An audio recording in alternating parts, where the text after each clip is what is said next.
بنگلہ دیش کے پارلیمانی انتخابات میں بنگلہ دیش نیشنلسٹ پارٹی BNP نے واضح برتری کے ساتھ پارلیمان میں اکثریت حاصل کر لی ہے۔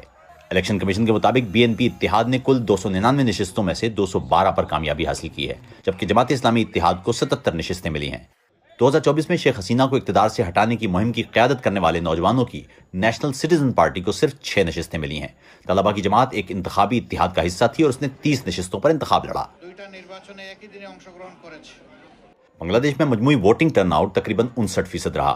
یوں طارق رحمان کا وزیر اعظم بننا تقریباً یقینی ہے۔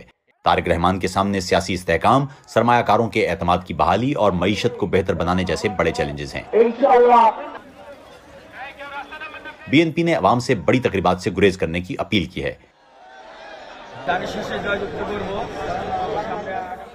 بھارتی وزیراعظم نریندر مودی، پاکستانی وزیراعظم شہباز شریف اور بنگلہ دیش میں امریکی سفیر بینٹ کرسٹنسن نے طارق رحمان کو ان کی پارٹی کی جیت پر مبارکباد دی ہے۔